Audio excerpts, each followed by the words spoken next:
Bienvenidos. Nos proponemos en este breve encuentro responder a la pregunta ¿por qué creemos lo que creemos? El subtítulo podría ser perfectamente La verdad y otras mentiras. Es nuestra ambición que después de esta breve charla puedan ustedes diferenciar por sí mismos las diferencias entre estas dos imágenes. Un clásico pensador cartesiano, reflexionando solo y aislado de sus semejantes para encontrar una verdad incontrovertible, o una comunidad de semejantes que elabora historias y narraciones que le dan sentido a su experiencia en el mundo. Hay una muy extensa bibliografía que es necesario revisar para obtener un marco teórico que incluso de manera contraintuitiva nos permita pensar en cómo pensamos. En esto estamos empeñados. Cuenta una clásica fábula de Esopo que una zorra desesperada de deseo por obtener unas uvas dulces de una parra estiró sus brazos para alcanzarlas, pero estaban demasiado altas. Tomó impulso y saltó una y otra vez, pero nunca logró alcanzarlas. Entonces se retiró gritando: «Esas uvas están verdes y amargas.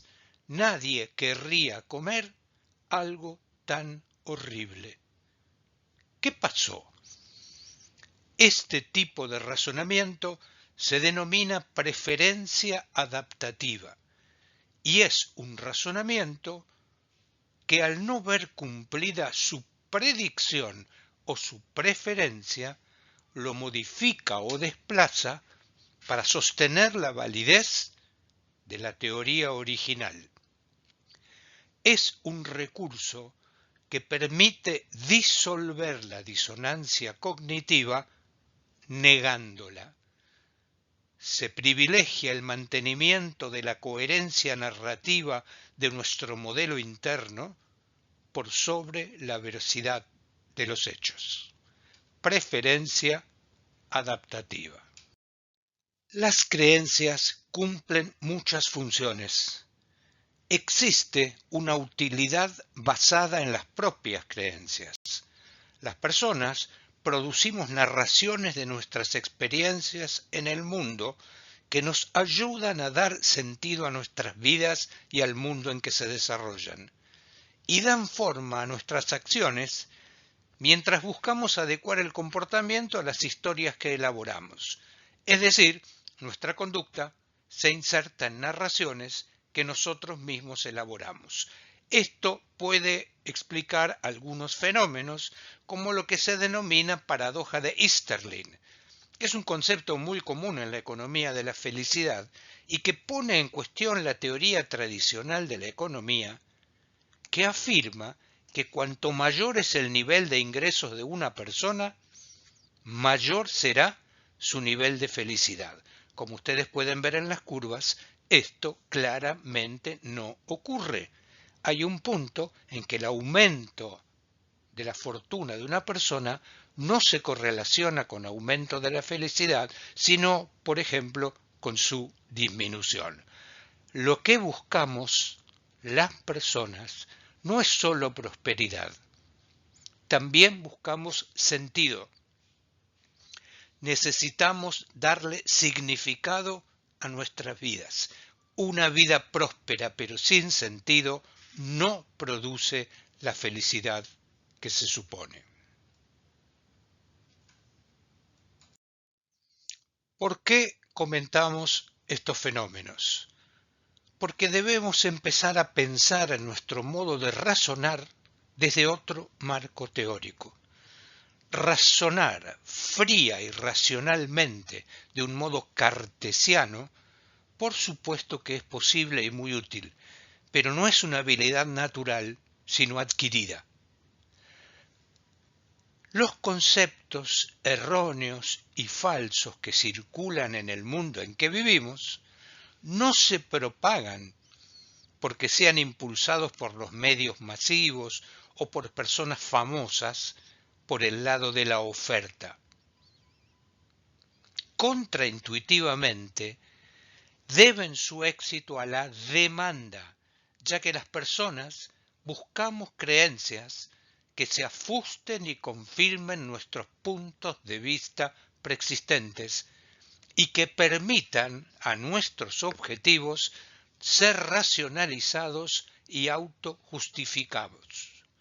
No es que nos oferten pensamientos erróneos, sino que nosotros los demandamos para confirmar nuestras creencias previas. En este hermoso libro de Hugo Mercier y en otros que ha hecho en colaboración con Dan Sperber, se plantea lo que se denomina teoría argumentativa de la razón, que sostiene que el razonamiento no sirve para lo que nosotros siempre creímos que servía. Su función original no es encontrar la verdad, sino justificar, persuadir, convencer y criticar a los demás en un medio social. Como tantas otras cosas en el mundo, la razón también es un fenómeno social. Ya lo hemos dicho y lo repetimos ahora con mayor fundamento. Nunca hay que denigrar una creencia o una conducta como irracional hasta que estemos seguros de cuál es la función social que cumple. La mayoría de las razones para creer determinada cosa o comportarnos de determinada manera no está dentro de la mente de los creyentes, sino por el contrario fuera de ella, en la estructura de incentivos de la vida social que desarrollamos. Lo que se recompensa se reproduce. Las creencias no son solo mapas fidedignos que nos guían en el mundo, también son objeto de un intenso escrutinio social. Estamos, por lo tanto, sesgados hacia sostener creencias que señalan nuestros rasgos positivos y nuestras lealtades de grupo o tribales. Los humanos somos obsesivos administradores de la impresión que le causamos a los demás. Repito, los humanos somos obsesivos administradores de la impresión que le causamos a los demás. Por lo tanto, esta gestión de la reputación moldea nuestras creencias y cosmovisiones, al mismo tiempo que nos hace creer en una reconfortante ilusión de objetividad. La gente no es ni estúpida ni crédula. Por el contrario, somos bastante racionales y vigilantes. Dadas nuestras metas sociales, muchas creencias que científicamente están infundadas son respuestas racionales a los incentivos sociales del nicho ecológico en que habitamos. Todas estas cosas proceden y se esclarecen al estudiar la teoría social de la argumentación, sobre todo en la bibliografía de Dan Sperber y Hugo Mercier. ¿Qué tipos de creencias tenemos los seres humanos? ¿Por qué con una frecuencia tan enorme sostenemos sinceramente creencias extrañas, conspiraciones, aliens, religiosas o políticas? Estas creencias no se sostienen porque representen el mundo de manera fidedigna, es decir, por su valor epistémico. Pero solemos olvidarnos que los seres humanos navegamos al menos dos mundos, el mundo físico y el mundo social.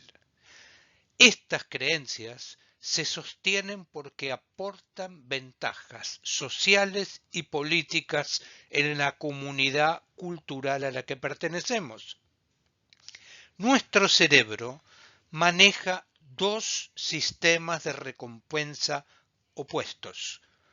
Uno, que recompensa una creencia por su veracidad.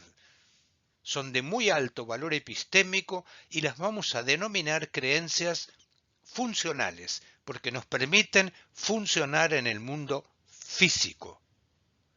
Pero recompensamos también una serie de creencias relativas al estatus y a la pertenencia tribal. Nos hacen formar parte de un grupo y a estas las denominaremos creencias sociales. Es un error creer que todas las creencias que se pueden sostener son creencias funcionales orientadas a la verdad. Los humanos habitamos dos mundos, uno físico y uno cultural y social.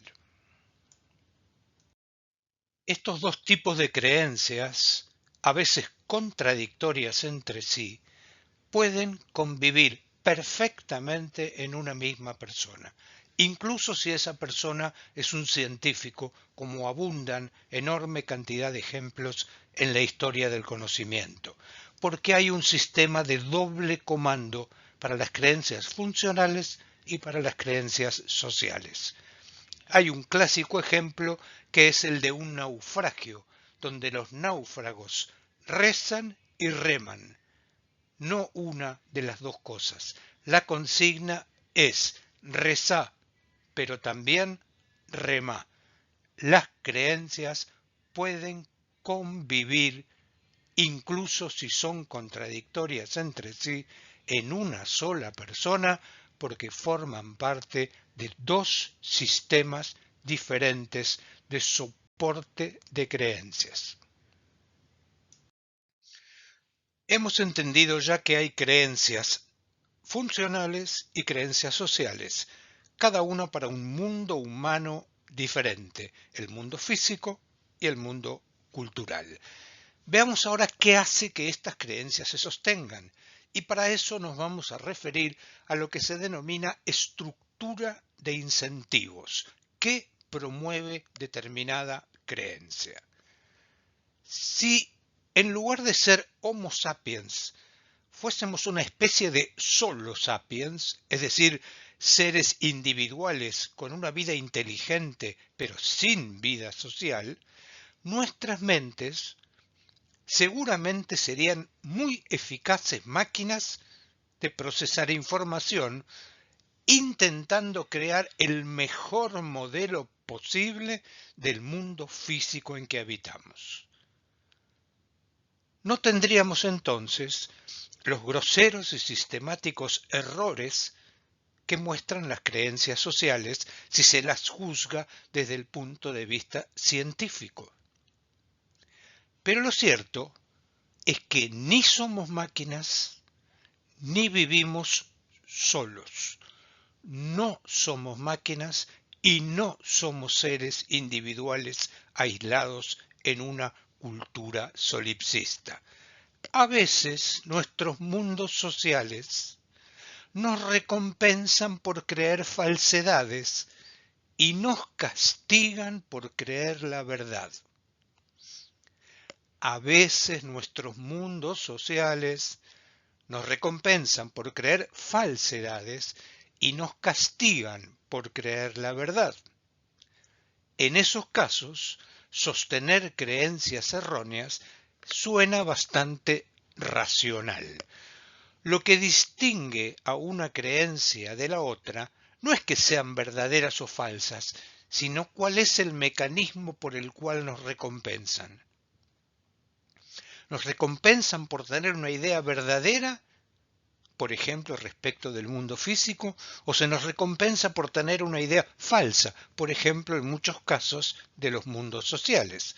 Los relatos y las narraciones que los humanos compartimos debemos valorarlas por su utilidad más que por su valor de verdad. Su función es pragmática y promueve la cohesión social, que es un valor altamente sensible y fundamental para la supervivencia. por lo tanto, es muy racional sostener creencias que, aunque no sean verdaderas, promueven la cohesión social. Hemos visto hasta ahora que hay dos tipos de creencias, funcionales y sociales, porque los humanos habitamos dos tipos de mundos, un mundo físico y un mundo cultural. Veamos ahora cuál es el marco teórico muy interesante que nos ofrece el investigador inglés Daniel Williams. Si vivimos en la supuesta era de la información, ¿por qué tenemos tantas creencias irracionales? ¿Qué ocurre para que, teniendo la verdad disponible al alcance de la mano, los humanos aún así sigamos sosteniendo creencias que no se ajustan a ella? En una pequeña síntesis del pensamiento de Daniel Williams, cuya lectura recomendamos intensamente, él nos dice que nosotros creemos que habitamos con un fuerte mercado de información, pero lo que tenemos es un fuerte mercado de racionalización o justificaciones. Cree que enfocar el estudio de las creencias falsas en el tema de la desinformación es un grave error metodológico. No tenemos creencias falsas porque estemos desinformados. Ese error se basa en otra creencia falsa, que es suponer que el único valor de una creencia es su valor de verdad o epistémico. Grave error. La utilidad basada en las creencias nos dice que las creencias no son meros instrumentos mediante los cuales las personas informamos nuestras decisiones. Las creencias son en sí mismas objetivos valiosos de nuestras preferencias. Tenemos motivos muy poderosos para creer determinadas cosas. Las personas, por otro lado, solo podemos decidirnos a creer en algo si somos capaces de justificarlo. Por lo tanto, tenemos una fuerte demanda de justificaciones para las creencias que ya teníamos. Esta restricción genera un fuerte mercado de racionalizaciones, que son estructuras institucionales que compiten para producir racionalizaciones a cambio de dinero y recompensas sociales. Nuestros diarios, nuestras radios, nuestros medios de comunicación son un mercado de racionalización que compiten para ofrecernos justificaciones a las creencias que ya teníamos.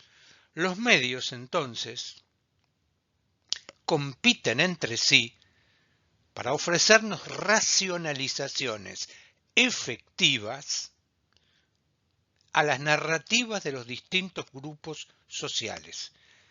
Incluso la idea de que corregir creencias desinformadas resuelve algo también es un error, porque se ha demostrado que todos los fact-check tienen muy poco efecto en el fenómeno del cambio de creencias. Este mercado emergente de justificaciones, no de informaciones, no apelan a la información errónea. Consiste, por otro lado, en una estrategia mucho más efectiva, que es manipular y tergiversar la verdad, no inventarla, para llegar a las conclusiones a las que se quería llegar. Algunos expertos no existen para informar, sino para racionalizar creencias que las personas ya teníamos. Es decir, que su función no es informar, sino racionalizar. Compramos nosotros y ellos venden justificaciones para las creencias que previamente teníamos. El impacto no radica en la estricta falsedad de su contenido, sino en la forma en que ese contenido se organiza y empaqueta para sostener narrativas atractivas, aunque equivocadas. Debido a que las personas le asignamos valor a las creencias por razones independientes de su verdad, creencias sociales, a menudo creamos modelos de la realidad que son sistemáticamente inexactos desde el punto de vista científico, por ejemplo.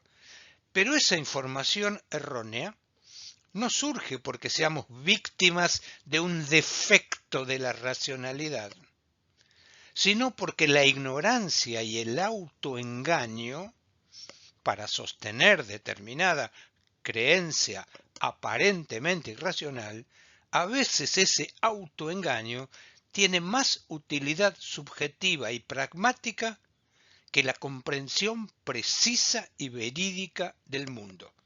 Sostenemos creencias irracionales por motivos perfectamente racionales. Las racionalizaciones o justificaciones son un tipo de información creada o seleccionada con el único objeto de brindar apoyo a las creencias que las personas ya tenemos por razones no epistémicas, es decir, alejadas de la verdad. Lo que nos ofrecen estos medios son justificaciones que nos permiten respaldar creencias irracionales, pero de alto valor social. Los consumidores tendemos a elegir los medios cuyos sesgos coincidan con los nuestros. Necesitamos justificaciones para respaldar nuestras creencias previas. Hay creencias que las personas simplemente tenemos y por lo tanto están abiertas a revisión. Podemos admitir que estamos equivocados y modificarlas. Pero hay otras creencias que las personas queremos tener. Y para eso, para sostenerlas, necesitamos racionalizaciones. Por eso generamos, a partir de nuestra demanda, un mercado de racionalizaciones. Ellos nos la venden y nosotros nos las compramos. Ellos las producen y nosotros las usamos. Estas informaciones se producen con el único objeto de satisfacer nuestra demanda de justificaciones para sostener las creencias que ya teníamos. Por lo tanto, los productores de racionalizaciones se anunciarán como proveedores de información objetiva. Así se presentan. Pero las racionalizaciones adoptan la forma de una información parcialmente seleccionada. Su función entonces es aportar razones epistémicas a lo que las personas queremos creer por razones no epistémicas. Las creencias, por otro lado, no están atomizadas. Coexisten en ricas redes interconectadas que se sostienen unas a otras. Las personas solo podemos convencernos a nosotros mismos de determinadas cosas cuando sabemos que podríamos convencer a los demás. Por lo tanto, necesitamos racionalizaciones y justificaciones para nosotros y para los demás. Nadie cree algo que no pueda justificar ante una tercera persona.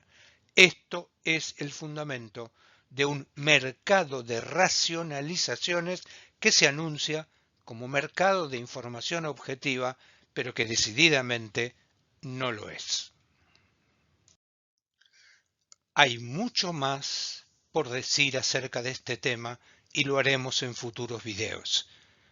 Para terminar el actual, es nuestro deseo que ojalá ahora sí, y por ustedes mismos, sean capaces de definir las diferencias entre estos dos modos de pensar que las imágenes ejemplifican. Los invitamos a hacer ese ejercicio y les decimos como siempre muchas gracias por su atención.